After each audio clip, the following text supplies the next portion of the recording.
नमस्कार, मैं पिंटू सिंह यादव आप सभी का स्वागत करते हैं। दोस्तों, आपको पता होगा कि भोजपुरी इंडस्ट्री के ट्रेनिंग स्टार खेसारी लाल यादव के कई लोग करीबी हैं जो हमेशा उनके साथ छाई की तरह रहते हैं और उनके दुख सुख में वो बढ़ चढ़ कर जो है वो कहीं ना कहीं साथ देते हैं और कदम से कदम मिलाकर चलते हैं। और इनमें से उनका खासम खास एक मैनेजर है जिनका नाम विवेक सिंह है। विवेक सिंह खेसारी लाल यादव के मैनेजर हैं और वो मैनेजर के तौर पर खेसारी लाल यादव को बेहतर तरीके से मैनेज कर रहे हैं। तमाम बड़े बड़े प्रोजेक्ट्स के साथ out of countries location shootings वगैरह वगैरह जो चीजें हैं उसको वो मैनेज करते नजर आ रहे हैं। और खेसारी लाल यादव के साथ आए दिन आप जब भी इंडिया में देखते होंगे वो हमेशा नजर आ जाते हैं। इसके अलावा फॉरेन कंट्रीज में जब कोई शूटिंग होती है तो वहां पर भी उनके मैनेजर विवेक सिंह जो हैं वो नजर आते हैं। इस कड़ी में खेसारी लाल यादव लंदन से वापसी आ चुके हैं। लंदन से वापसी आने के बाद विवेक सिंह उनके साथ रील्स बनाए, रील्स साझा किया गया। इसके अलावा रोड शो में जो पश्चिमी चंपारण में था वहां पर भी जो है वो नजर आए थे। इस कड़ी में उनके मैनेजर विवेक सिंह ने एक ऐसी तस्वीर साझा किया है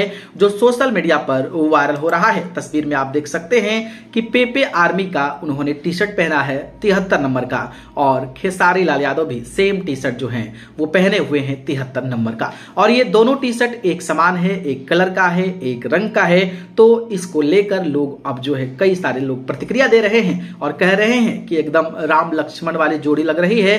तो कई लोग लव कुश वाली बता रहे हैं। जिस तरीके का दोनों का एक टाइप का टी शर्ट है, एक बड़े सुपरस्टार और उनके मैनेजर अगर इस बराबर के टी शर्ट्स पहने हैं तो लोगों को काफी ज्यादा भा रहा है और लोग अपनी अलग अलग प्रतिक्रियाएं देते नजर आ रहे हैं। इस कड़ी में विवेक सिंह लिखते हैं कि अरे वाह, same to same, brothers for life, Mahadev hit machine, new year वाला सॉन्ग, काम करो नाम करो खेसारी लाल यादव भैया।